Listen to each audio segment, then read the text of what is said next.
Good morning, students. Today we are going to discuss about rearrangement of series. As we are discussing from last class about the infinite series. So today we are going to discuss about different laws of convergence of infinite series. How we can prove a infinite series is convergent or divergent. Okay, for that we have some properties, some laws. Okay, so let's see. First is rearrangement. Last class we discussed about the groupings. Today is a rearrangement. Okay, so the series, one series we can rearrange.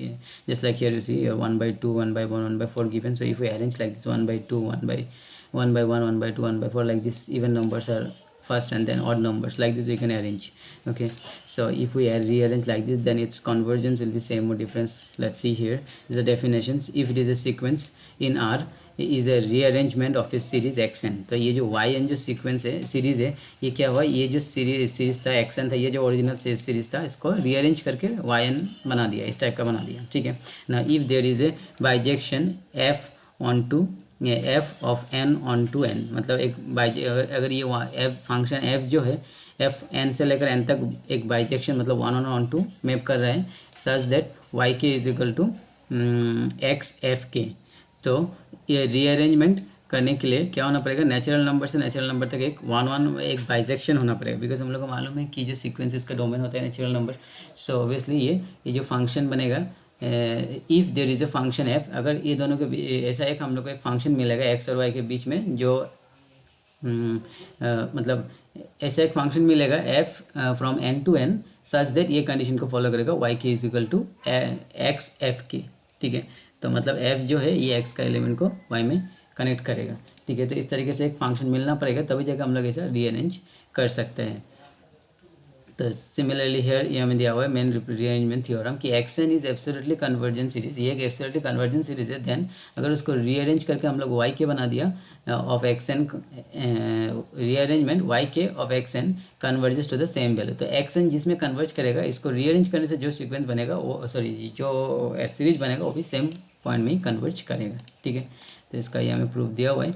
ठीक है, proof को देख लेना ना, मैं ज़्यादातर theorem को discuss कर रहा हूँ। ठीक है, प्रूफ को एक बार वहाँ से लिख लेना तो इजी होगा, फिर अगर समझ में नहीं आया तो मुझे बोलना। ठीक है, मैं एक्सप्लेन कर दूंगा।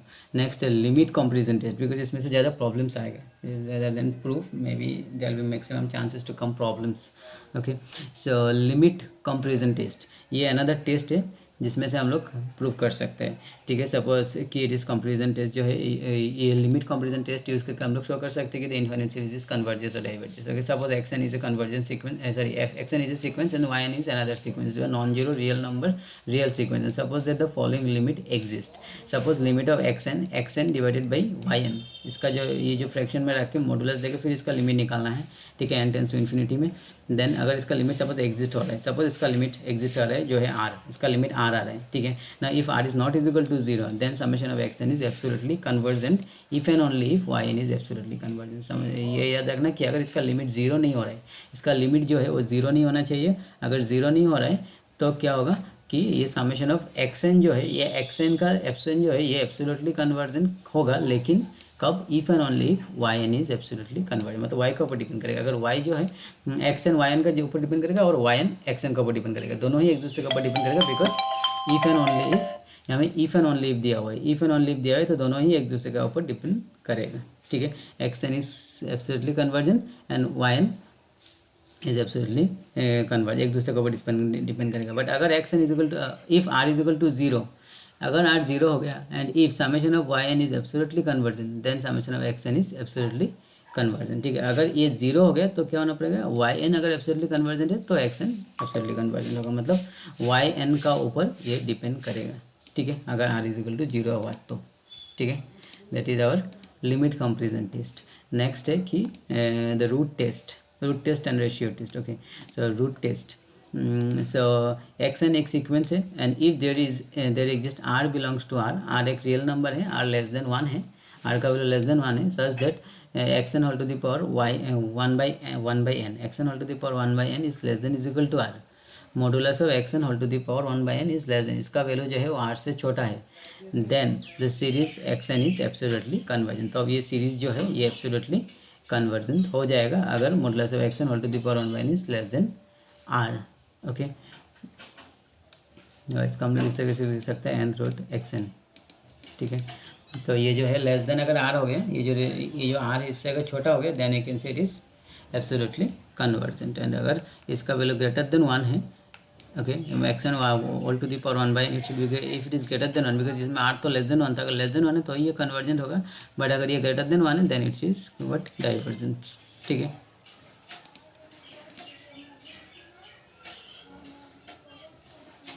तो ये जनरली बेसिकली ये जो है ज्योमेट्रिक सीरीज का ऊपर बेस है। सिंस ज्योमेट्रिक सीरीज मतलब ज्योमेट्रिक प्रोग्रेशन जो हम लोग को मिला था class 11, r square r cube, इस तरीके से जाता है ज्योमेट्रिक प्रोग्रेशन जीपी सीरीज। ठीक है, तो इसमें जो आर है वो कॉमन रेशियो होता है, तो कॉमन रेशियो का वैल्यू अगर लेस देन, ये एक प्रॉपर्टी हम लोग के पास कि अगर कॉमन रेशियो का वैल्यू अगर लेस देन 1 होता है तो ये कन्वर्जेंट होता है, अगर ग्रेटर देन 1 होता है तो डाइवर्जेंट होता है। तो बेसिकली वही चीज़ है ये प्रॉपर्टी। ठीक है, तो इसका एक बार लिख लेना कॉपी में, प्रूफ को भी।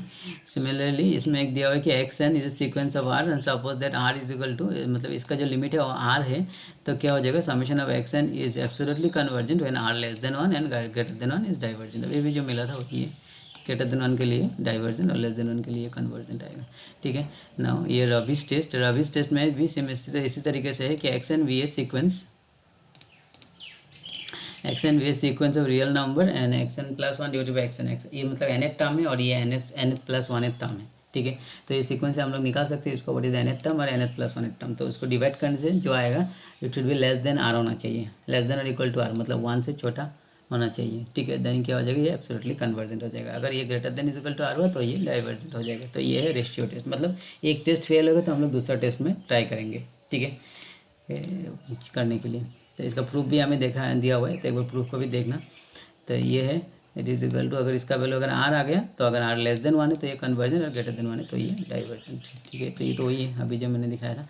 तो नेक्स्ट है इंटीग्रल टेस्ट। इंटीग्रल टेस्ट क्या है कि f is a f b positive and decreasing function and then this is convergent if and only the improper integral this integration of 1 to infinity f t d t is equal to limit b tends to infinity, ये इसका जगह में b लगा दिया और b tends to infinity दे दिया। बात देखिए इसमें इन्फिनिटी था, इसको बी लगा दिया और बी टेंस टू इन्फिनिटी कर दिया। ठीक है, तो इसका लिमिट एग्जिस्ट होना पड़ेगा। ये जो लिमिट है ये अगर एग्जिस्ट हो गया, इसको तो हम लोग निकालने में प्रॉब्लम होगी, इसमें इन्फिनिटी है, तो इसको हम लोग ऐसा बी बना देगा और बी बना के इसका इंटीग्रेशन निकालेगा। इंटीग्रेशन निकालने के बाद फिर उसका लिमिट लगाएगा, फिर उसका वैल्यू अगर एग्जिस्ट हो गया, in this case of convergence the partial sum s n is equal to f k and the s is equal to f k satisfy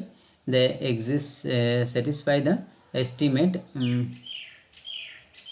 this. Okay, so यही बोला इसमें, देखो ये then the series this is convergence if and only the improper integral, अगर ये जो है ये अगर एग्जिस्ट हो गया तो ये क्या हो जाएगा, कन्वर्जेंट हो जाएगा।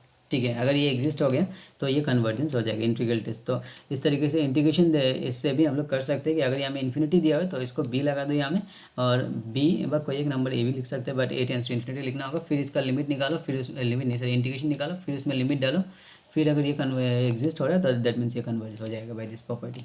ओके, इसका भी प्रूफ हमें दिया हुआ है। ठीक है, अगर एक बार देख लेना, सम एग्जाम्पल्स हैं इसका ऊपर। ठीक है, ये है रविस टेस्ट भी सेम इसी तरीके से, ये x n be sequence of non zero real number and if there exist a is greater than 1, a अगर ग्रेटर देन 1 है, ठीक है, and x n plus 1 divided by x n is less than is equal to 1 minus a by n, then it is absolutely convergent. ठीक है, और a अगर less than is equal to 1 है और इसका वैल्यू ग्रेटर देन आ रहा है इससे, तो ये क्या हो जाएगा, absolutely it is not absolutely convergent, ये एब्सोल्युटली कन्वर्जेंट नहीं हो सकते हैं। ठीक है,